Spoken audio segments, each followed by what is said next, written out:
Assalamualaikum warahmatullahi wabarakatuh. Di sini saya Ahmad Sabrian dengan NIM terakhir 035 ingin mempresentasikan hasil kerja saya sendiri, yaitu tentang desain produk dengan materi ekonomi sirkular dan strategi desain produk untuk masa depan.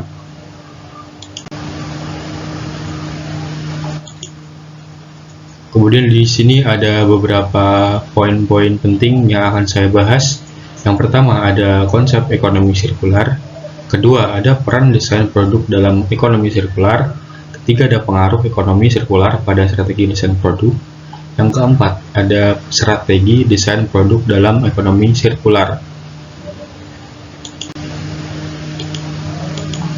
Yang pertama di sini ada konsep ekonomi sirkular. Apa itu konsep ekonomi sirkular? Konsep ekonomi sirkular sendiri adalah suatu pendekatan ekonomi yang bertujuan untuk mengurangi limbah dan memaksimalkan penggunaan sumber daya dengan mendaur ulang, memperbaiki, dan memperbaharui produk. Salah satu prinsip utama dari ekonomi sirkular sendiri adalah penggunaan sumber daya yang berkelanjutan. Hal ini berarti mengidentifikasi dan mengembangkan sumber daya yang dapat digunakan berulang kali tanpa mengurangi kualitas atau jumlahnya. Contoh dari strategi ini adalah mendaur ulang material, merancang produk agar mudah didaur ulang, dan mengadopsi model bisnis berbasis layanan, di mana produk itu akan disewakan atau dibagikan daripada dibeli, seperti itu. Selain manfaat lingkungan, ekonomi sirkular sendiri juga memiliki implikasi ekonomi yang signifikan. Untuk implikasi ekonomi sendiri nanti akan saya bahas di slide selanjutnya. Kemudian di sini ada beberapa peran desain produk dalam ekonomi sirkular. Yang pertama ada eco-design, kedua ada desain daur ulang, ketiga ada perpanjang pakai produk, ketiga ada model bisnis berbasis layanan. Yang pertama akan saya bahas di sini adalah eco-design. Eco-design atau desain ramah lingkungan ini adalah prinsip utama dalam ekonomi sirkular. Hal ini melibatkan merancang produk dengan mempertimbangkan dampaknya terhadap lingkungan sepanjang siklus hidupnya, mulai dari bahan baku hingga pembuangan akhir suatu produk itu dibuat. Desain ini itu memperhitungkan efisiensi sumber daya, penggunaan bahan daur ulang, dan kemungkinan pemeliharaan atau perbaikan suatu produk. Kemudian yang kedua ada desain daur ulang. Jadi maksud produk yang dirancang dengan memperhatikan kemudahan daur ulang akan lebih mudah dipecah menjadi komponen-komponen yang dapat diproses kembali untuk digunakan dalam siklus produksi yang baru. Hal ini tuh melibatkan penggunaan bahan yang mudah didaur ulang, pengurangan penggunaan bahan berbahaya, dan perencanaan untuk pemisah dan pemrosesan material saat produk mencapai akhir umur pakainya. Kemudian di sini ada memperpanjang umur pakai produk. Desain produk juga dapat mempengaruhi umur pakai atau daya tahan suatu produk. Produk yang dirancang untuk tahan lama, mudah perbaikan, dan upgrade cenderung memiliki masa pakai yang lebih panjang, mengurangi kebutuhan akan pergantian produk baru secara teratur. Seperti di gambar sebelah kiri ini, ada beberapa kemasan dari suatu desain produk seperti toples dari kaca, dari plastik, maupun kardus seperti itu. Selanjutnya, di sini ada model bisnis berbasis layanan. Yang dimaksudkan di sini adalah desain produk itu dapat mendukung adopsi model bisnis berbasis layanan, di mana produk itu disewakan atau dibagikan daripada dibeli atau secara langsung. Hal ini tuh memungkinkan nanti produsen untuk tetap memiliki kendali atas produk mereka, memfasilitasi pemeliharaan, perbaikan, dan pengembangan produk untuk meningkatkan masa pakai dan nilai produk mereka sendiri. Kemudian poin kedua di sini kita akan membahas tentang pengaruh ekonomi sirkular pada strategi desain produk.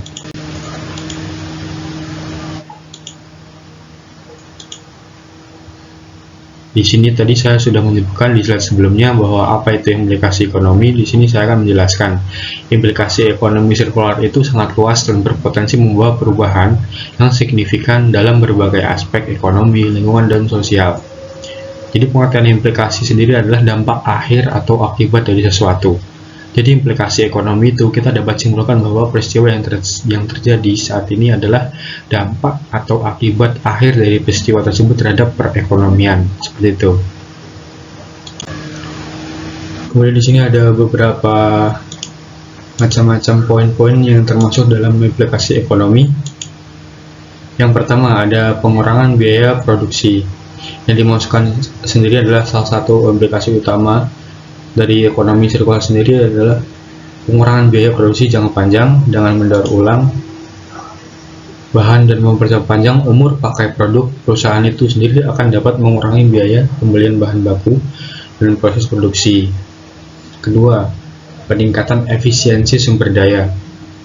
Yang dimaksudkan di sini adalah ekonomi sirkular itu akan mendorong penggunaan sumber daya secara lebih efisien dengan meminimalkan limbah dan memaksimalkan nilai dari setiap komponen produk. Dengan menggunakan sumber daya yang ada secara lebih baik, ekonomi sirkular itu sendiri dapat membantu mengurangi ketergantungan pada sumber daya alam yang terbatas dan meningkatkan ketahanan pasokannya. Kemudian yang ketiga ada pertumbuhan sektor ekonomi baru. Yang dimasukkan di sini adalah transisi menuju ekonomi sirkular sendiri menciptakan peluang baru untuk pertumbuhan sektor ekonomi yang berorientasi pada layanan dan inovasi berkelanjutan. Sebagai contohnya, industri daur ulang, perbaikan, dan pemeliharaan dapat berkembang pesat sebagai tanggapan terhadapnya meningkatnya permintaan akan solusi ekonomi sirkular. Kemudian yang keempat, adanya penciptaan lapangan kerja. Yang dimaksudkan di sini adalah perubahan menuju ekonomi sirkular juga dapat menciptakan lapangan kerja dan baru dalam sektor-sektor terkait dengan daur ulang, perbaikan, dan pemeliharaan.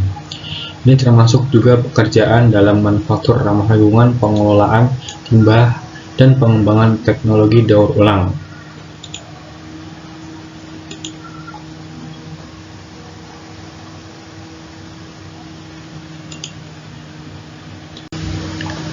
Kemudian di sini ada poin dua terakhir dari implikasi ekonomi tadi. Yang pertama ada inovasi produk dan layanan. Yang dimaksudkan di sini adalah ekonomi sirkular itu sendiri akan mendorong inovasi dalam desain produk, proses produksi, dan model bisnis. Perusahaan terus-menerus akan mencari cara untuk meningkatkan efisiensi sumber daya, memperpanjang umur pakai produk, dan mengurangi dampak lingkungan produk mereka sendiri. Ini dapat menghasilkan produk dan layanan yang lebih inovatif dan berkelanjutan. Kemudian yang selanjutnya ada namanya penurunan resiko lingkungan. Yang dimasukkan adalah dengan mengurangi penggunaan sumber daya alam yang terbatas dan mengelola limbah dan efektif, ekonomi sirkular sendiri akan dapat membantu mengurangi resiko lingkungan jangka panjang seperti degradasi lingkungan, perubahan iklim, dan penurunan kualitas udara dan air. Dalam keseluruhan, ekonomi sirkular memiliki implikasi yang sangat positif bagi ekonomi, lingkungan, dan masyarakat secara keseluruhan. Dengan mempromosikan sumber daya yang lebih efisien dan berkelanjutan, ekonomi sirkular dapat membantu menciptakan masa depan yang lebih berkelanjutan dan ramah lingkungan. Seperti itu.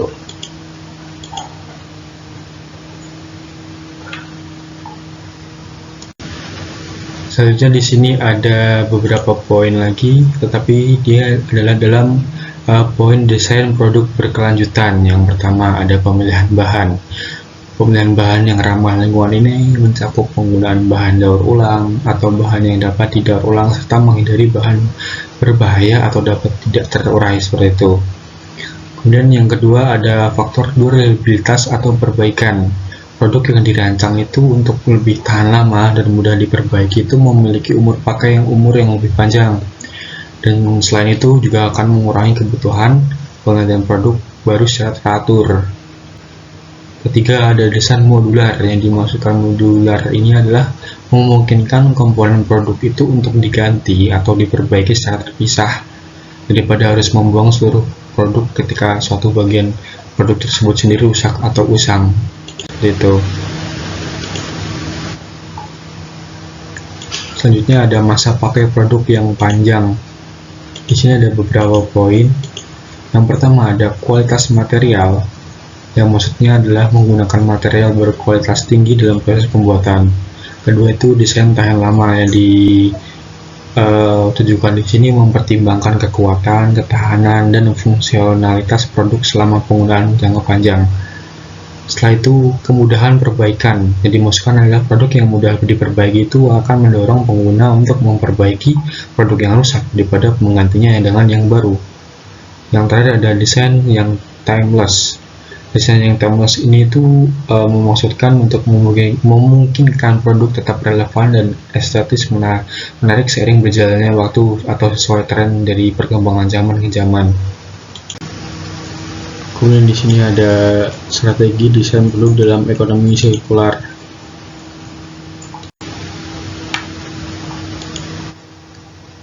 Penggunaan teknologi dalam desain berkelanjutan sendiri adalah penggunaan teknologi dalam desain berkelanjutan telah menjadi kunci dan mempercepat kemajuan menuju produk yang ramah lingkungan dan berkelanjutan.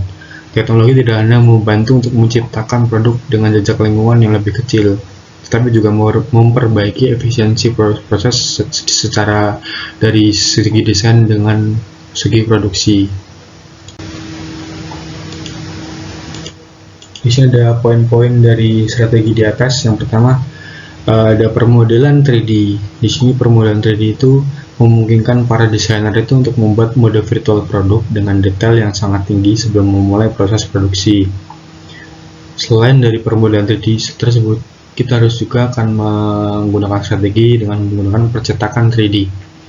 Percetakan 3D ini atau manufaktur adaptif adalah bukan untuk produksi prototipe dan produk akhir dalam bentuk lapisan demi lapisan dari material seperti plastik, logam, atau bahan bioplastik. Yang terakhir adalah teknologi informasi. Teknologi informasi termasuk perangkat lunak desain komputer atau kita sering sebut dengan CAD dan perangkat lunak manajemen siklus hidup produk atau PLM memainkan peran penting dalam meningkatkan efisiensi proses desain dan produksi. Seperti itu. Mungkin sekian saja dari saya. Apabila ada kesalahan, saya minta maaf. Terima kasih. Wassalamualaikum warahmatullahi wabarakatuh.